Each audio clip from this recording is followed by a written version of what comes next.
The Federal and Velevin Hypermarket jointly present the Thoothukudi Marathon 2024 to raise awareness on drug abuse. The event is co-presented by Edison Cardio Care Center, Tiruchendur, powered by L. Anand Jewelry and St. Mother Teresa Engineering College, Thoothukudi.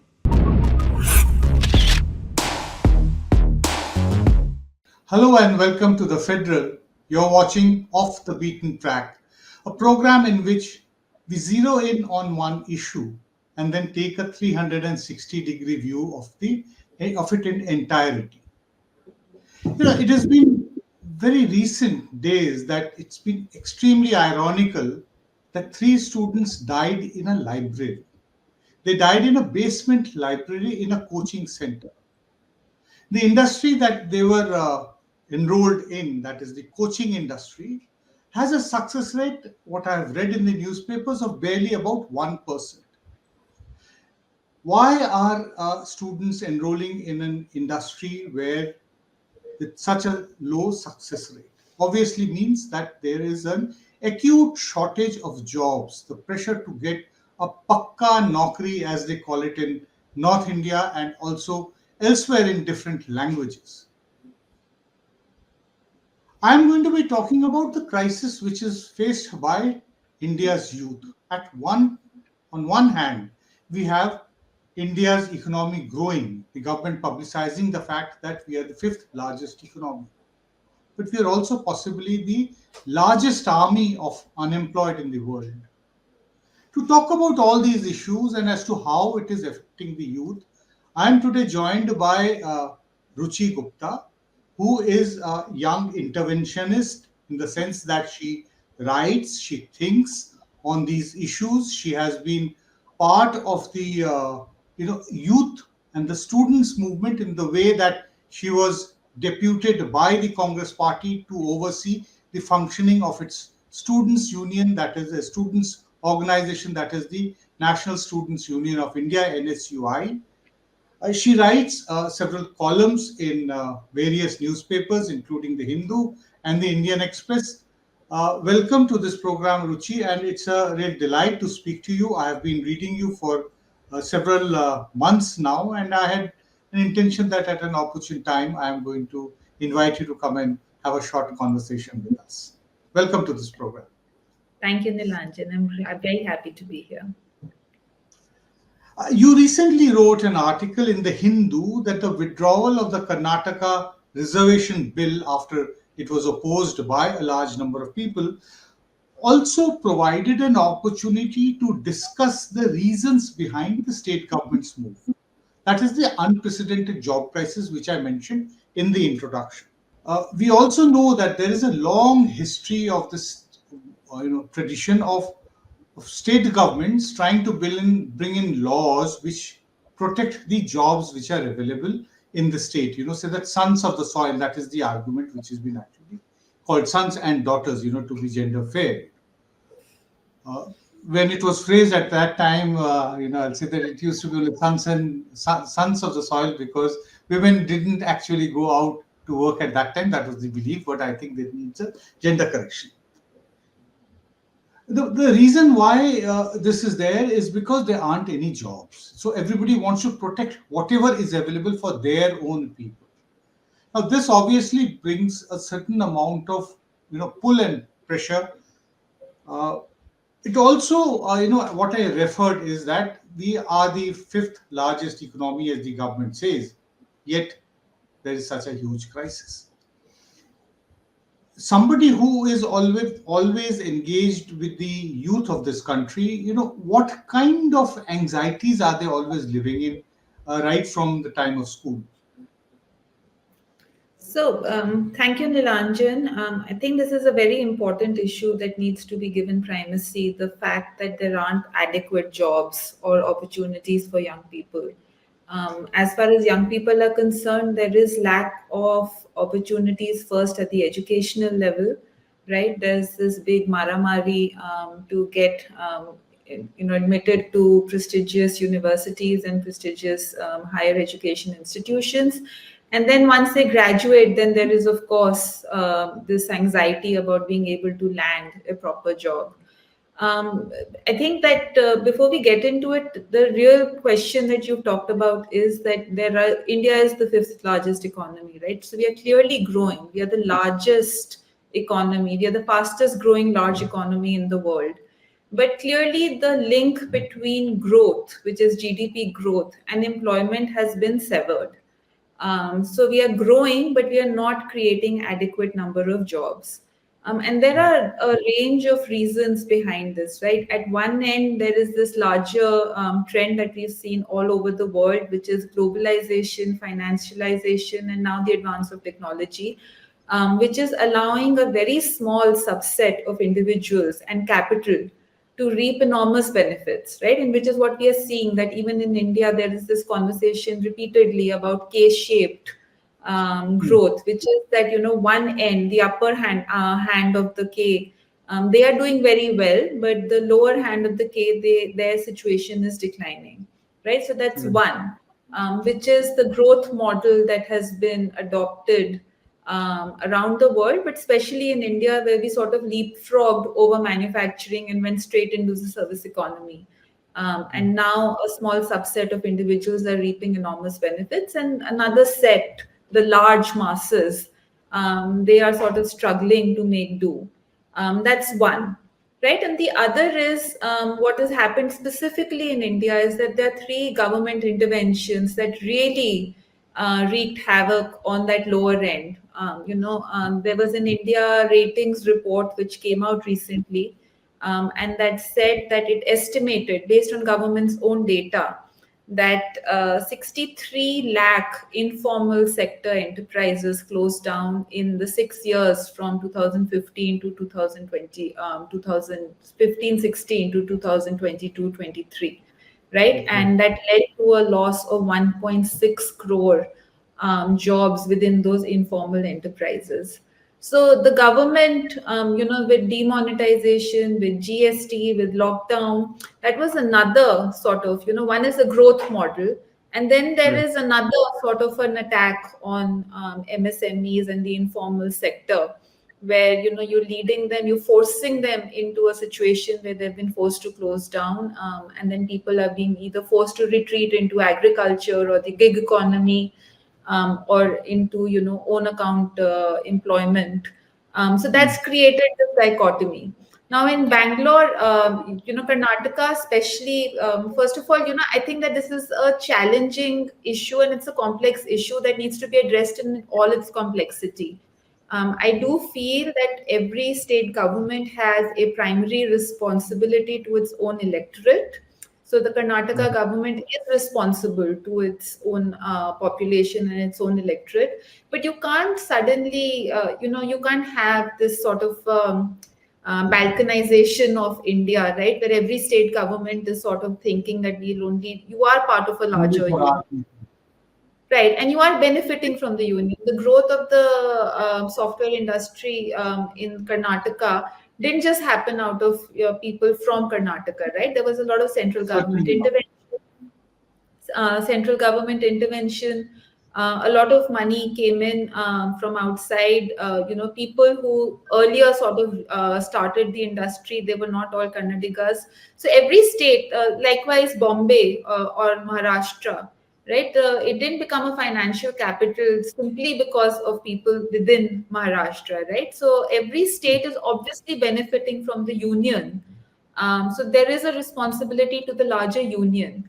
But there is also a question that what is the state government and its responsibility to the local electorate, and what are the challenges that throws up?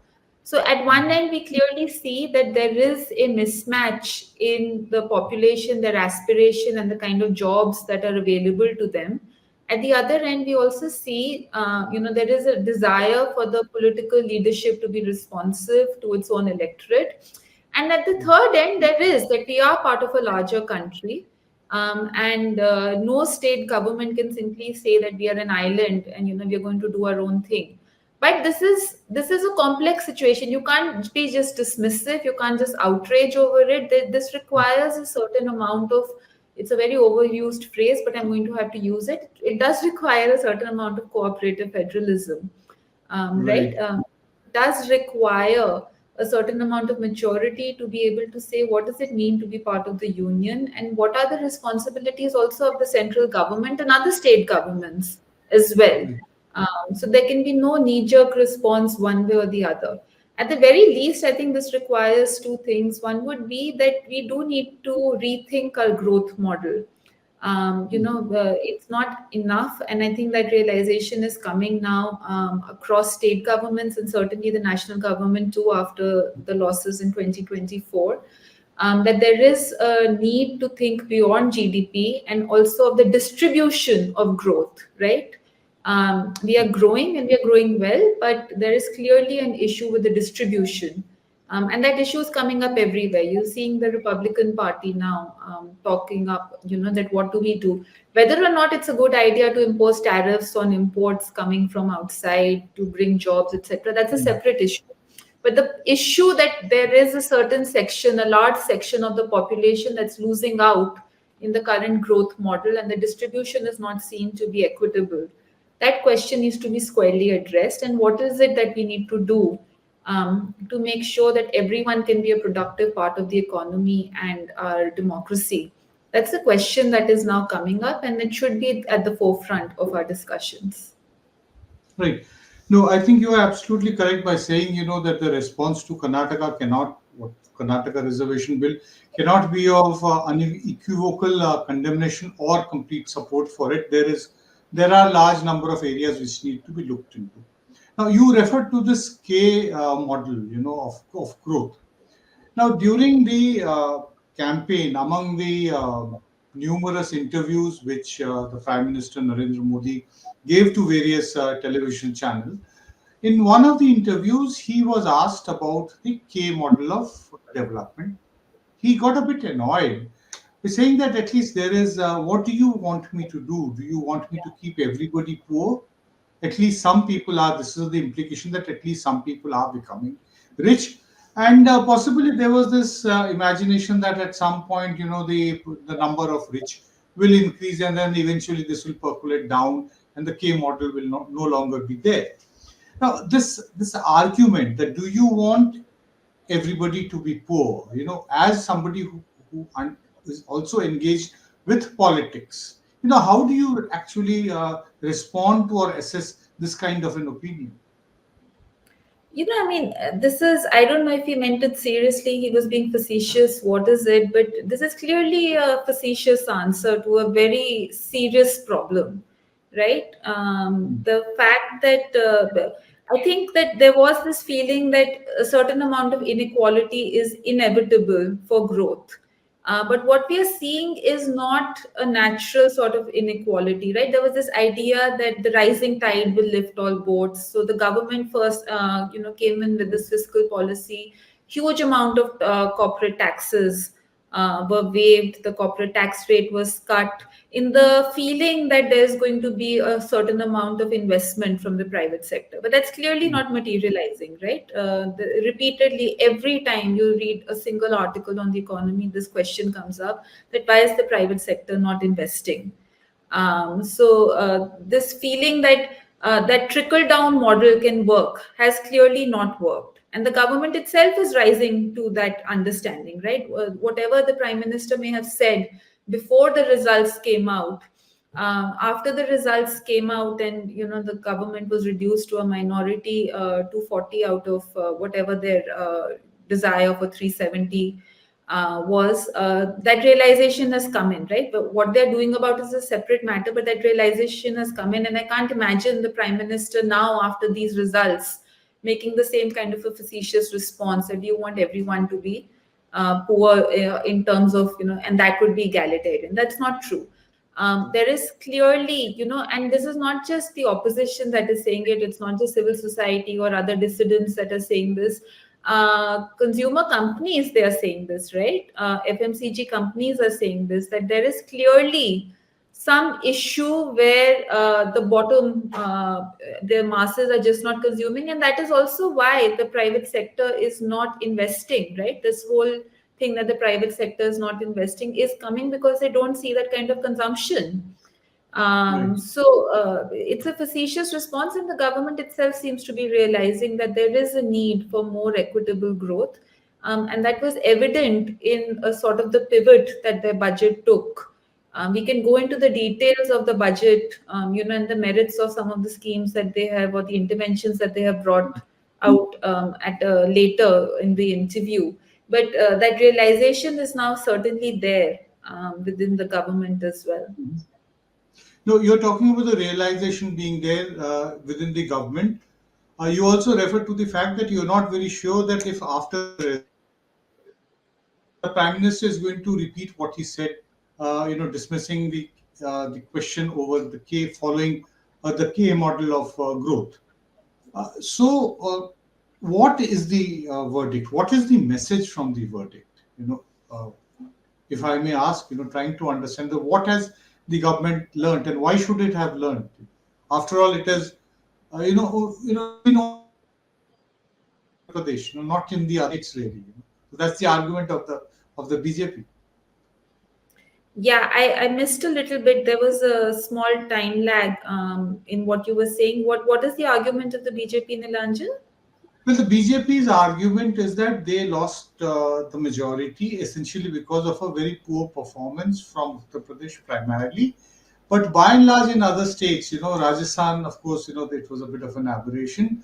But by and large, in other states, they seem to be doing quite well. They have come to power in a new state, which is Odisha. They have one seat in Kerala for the first time, done fairly well in Telangana. Madhya Pradesh remains absolutely with them. It's become virtually like Gujarat 2.0. So they say that it's actually just a regional aberration, primarily because there were faults within our organizational structure. There was no broad message against us, no narrative against us. So why are you saying that the Prime Minister would not say what he said prior to the results?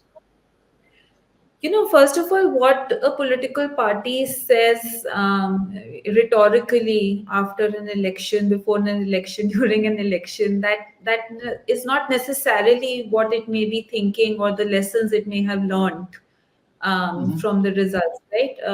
Even if you are losing, even if you are, it got 240, and the BJP prides itself on having great feedback from the ground, etc.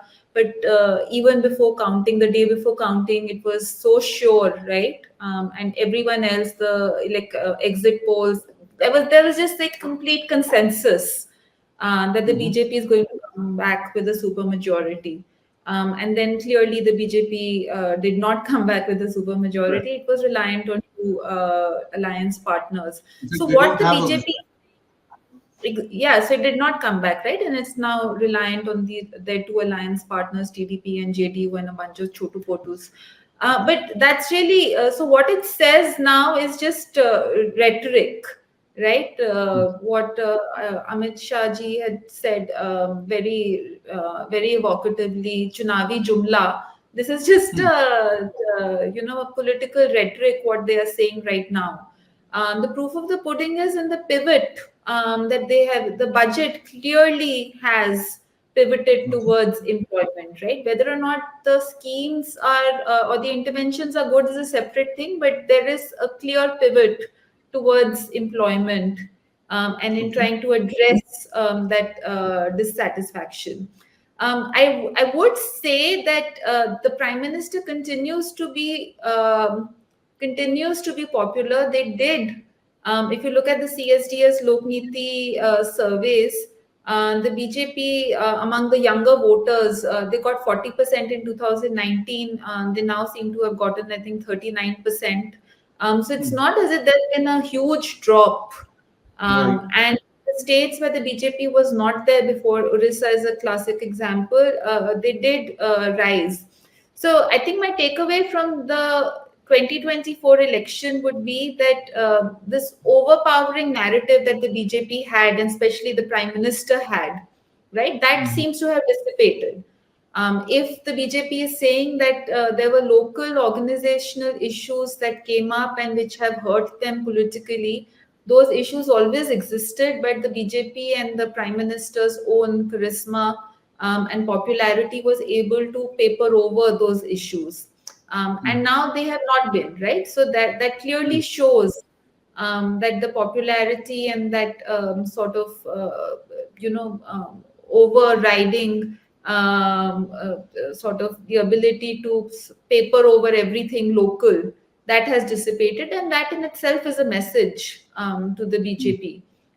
If let's say Rajasthan and the whole Jat belt with the farmers agitation, if that can overpower and give this kind of a result, that's one. The second is that the message that I would take would be that there's only so much you can do to sort of stall people's aspirations for a better life. If you look at the, again, I'm going to go back to the Lokniti results, the overwhelming people said, "बहुत अच्छा है कि राम मंदिर बना." People are agreeing that it was a good thing. It's not as if this was a vote against the Ram Mandir at all.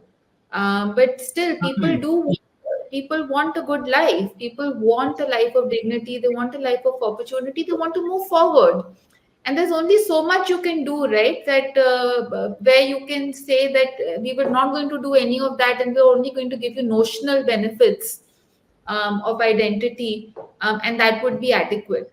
So when the result came out, it was very heartening that democracy, people's everyday concerns can make democracy work in some ways, and I was very happy that मुझे नौकरी चाहिए, मुझे I want the price rise to come down, I want things to be affordable, I want to live a good life. That in itself, those everyday concerns can make democracy work, and I thought that was very heartening. Okay. You are talking about the voice of the youth. Talking about the accidental death in the coaching institute, the 3 students who died. There is a protest going on, with the students for the last several days, since the accident happened. They have been protesting what had happened there. Now, over the last 10 years, there has been a huge list of do's and don'ts which has been prescribed by the government and the ruling party, that the students must do, that the youth and the students of this country must do more for the country, that they are not doing sufficiently for developing the country. The Prime Minister, even the President of India said that before you ask for your rights, you must fulfill your duties. This emphasis from the official quarters to perform your duties before asking for your rights. It almost appeared that the youth and the students movement, which was actually the basis of a large number of social and political transformations which have happened in India, had completely disappeared. But listening to you, can one say that there is a new emerging consciousness among the youth that it is also important to raise, demands for your rights and for a better life? As you said, that everybody wants to, move ahead and do better in life. Yeah, I would I would be circumspect about extrapolating to the entirety of young India, right? Right. There's 600 million between the ages of 18 and 35 young people in the country, right? So one would have to be a bit foolhardy to say that all 600 million are thinking a certain way. 40% did vote for the BJP. 39%, sorry, voted for the BJP of the young people. So I don't know if one can extrapolate really what young people as a whole think, but at all points of time, even when the BJP came back with a very good majority in 2019, at all points of time, there has been a section of young people who have constantly been raising their voice, right? The lot of all the protests that we can see, the CAA protests, etc. There was a very large student movement and contingent behind it. At all times, there young people have been there and they have been raising questions. The protest against, exam paper leaks, the protest for job sort of job openings, they come up, then they close down. The young people have always been protesting. So that one section is constantly agitating. The question is that are those young people getting the space to be able to express themselves in ways that go beyond protest? And there I feel like as a country, we have not been able to provide that kind of space to young people. We look at young people in a very sort of there's a lot of rhetoric around young people, but their participation in decision making, listening to them, taking them seriously, addressing their challenges, putting their concerns front and center in our politics, that is not very evident. And I wouldn't just look at their representation, how many, what is the average age of the parliament, which is very high from the median age. Those I think would be sort of metrics that they're more. Those metrics are rhetorical in some ways. I don't think that they're substantive, but largely. But are we really addressing the challenge of mainstreaming our young population economically and democratically? That I think is a question that has not been addressed properly at all. How does a young person, if you look at the political process, how does a young person make themselves heard?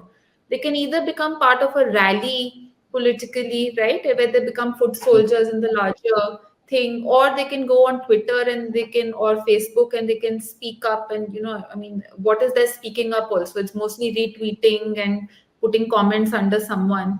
How else is a young person supposed to engage with the political process and participate in decision making? It's not very clear that we've created those avenues for them.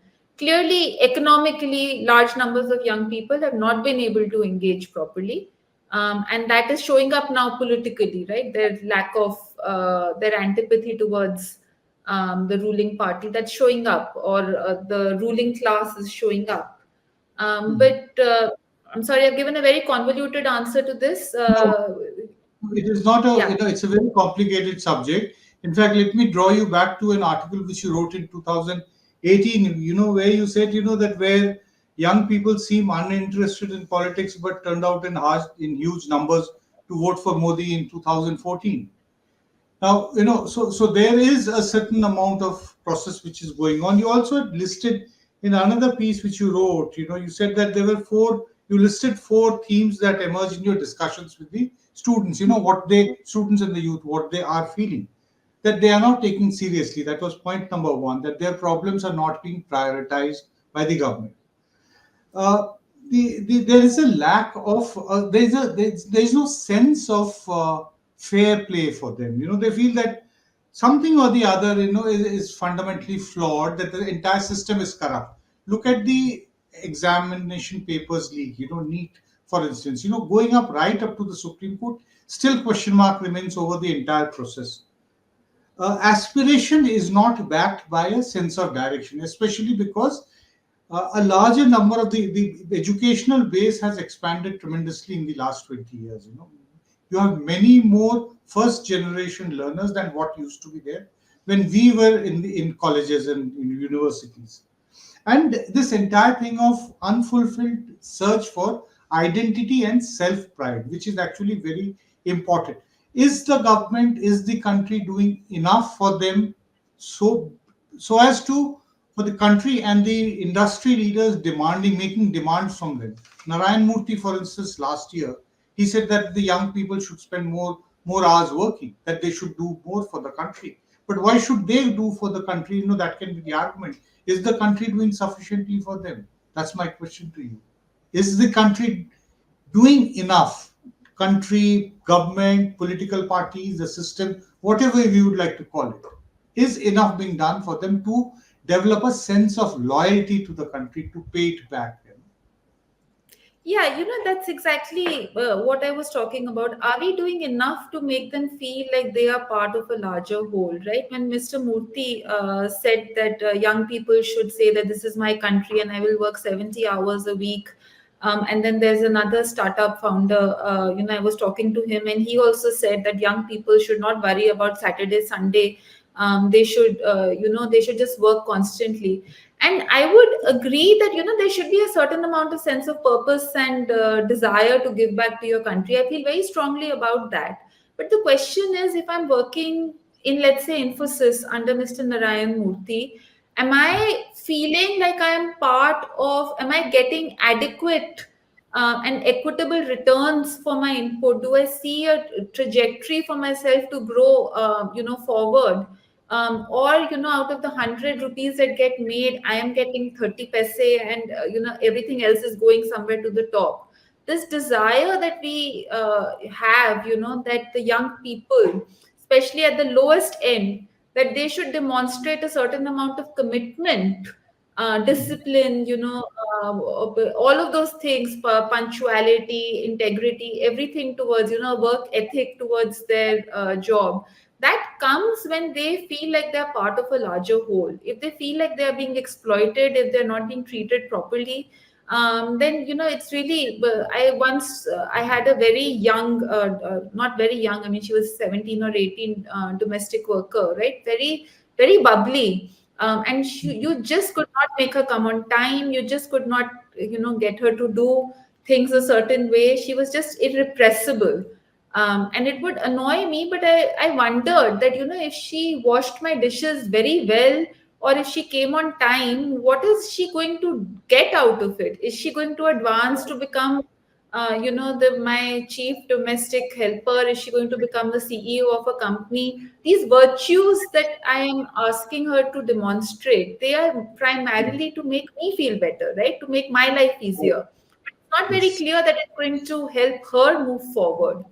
So the demands that we are making of our young people, I think they're justified. We do want all citizens of the country to want to feel like they're part of the country and give back to their country. I think that's a legitimate demand. But we have an upper hand, and those who have an upper hand, those who have the power and the resources and who are controlling all the systems, they first have an obligation to make sure that the systems are such that young people feel invested in the systems, and they feel like those systems are not exploiting them but also helping them move forward. So I really think that that is not being done adequately. Whatever we are doing is tokenism in some ways. This Mhm. question of, the way we talk about young people, even civil society, for instance, this percentage of GDP must go on to education. Which young person, in Bihar, in Araria district, will understand what percentage of GDP should go into Right. education? Talking about their issues, but we're not using their language. We're not using an articulation that they can understand. So we are really talking at them.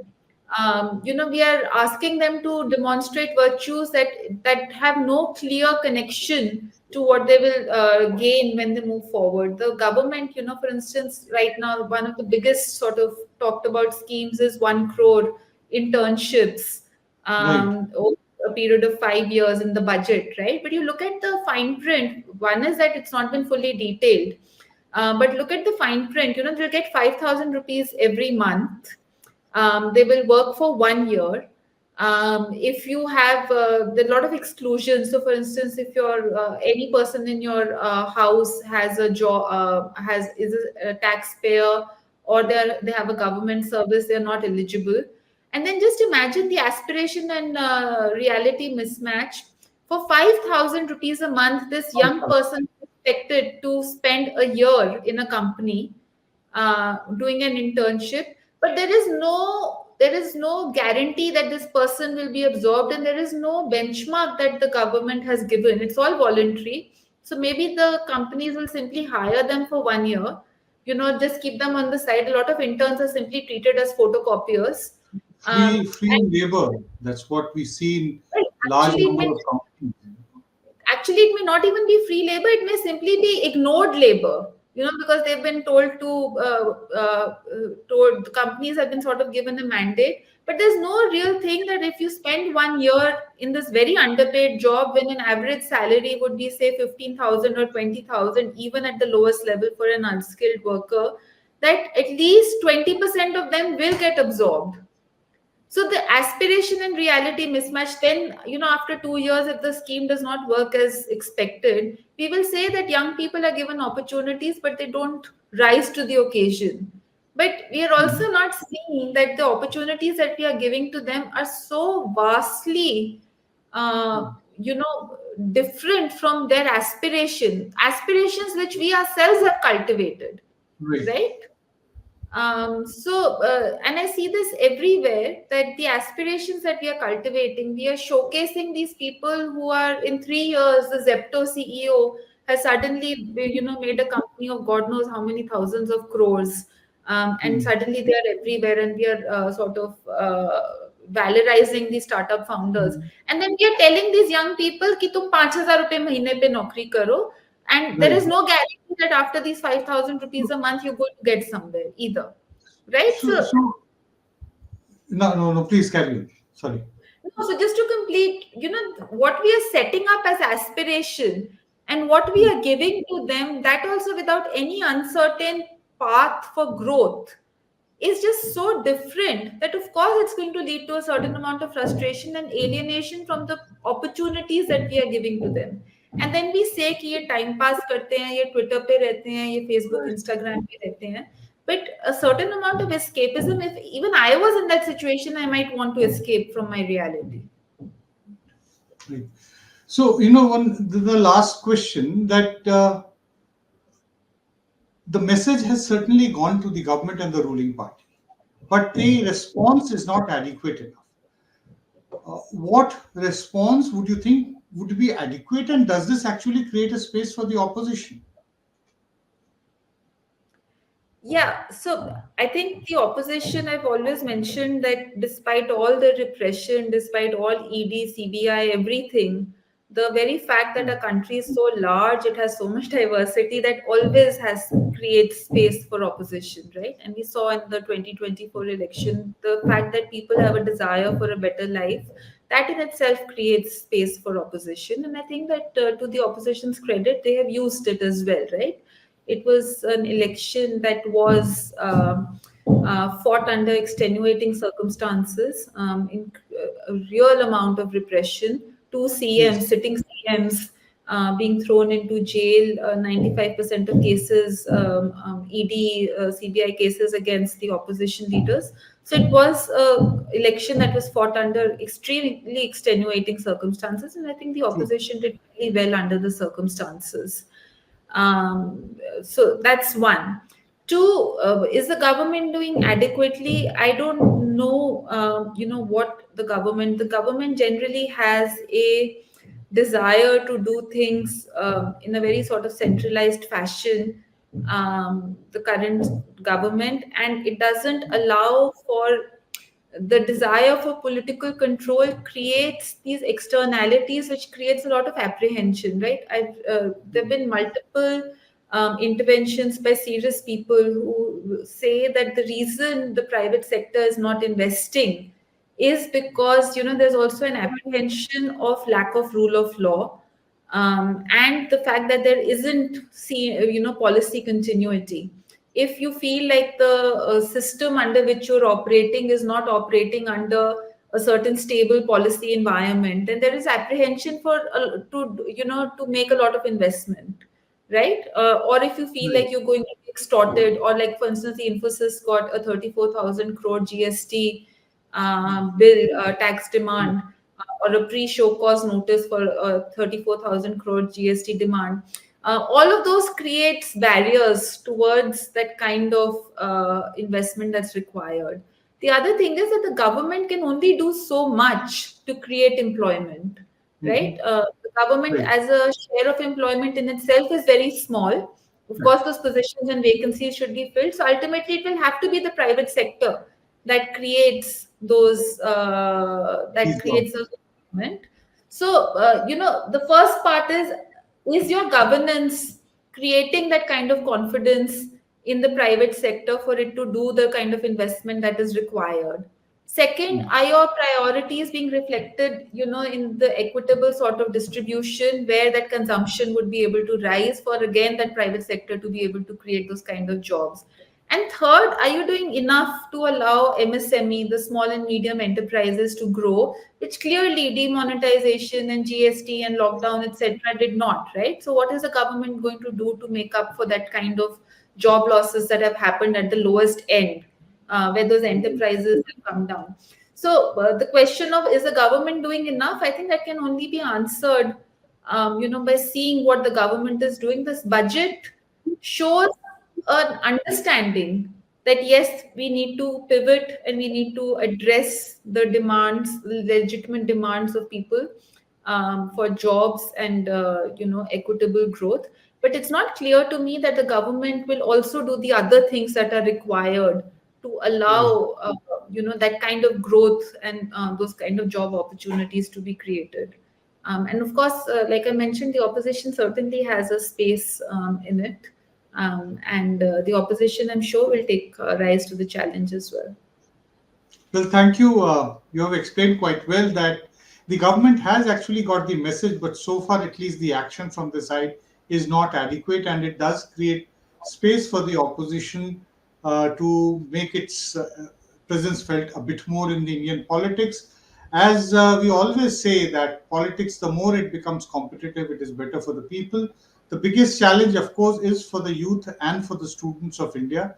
And we hope that this continued crisis over several years, of inadequate jobs, this actually eventually sufficient pressure is put on the government so that they start doing more in real terms and not just in terms of making rhetorical speeches and making statements. Thank you very much, Ruchi Gupta, for spending time on a subject where we had a very freewheeling conversation, and I hope that a few months later, or maybe early next year, we'll come back and see as to where exactly and how secure are India's youth and the students in future. Thanks so much.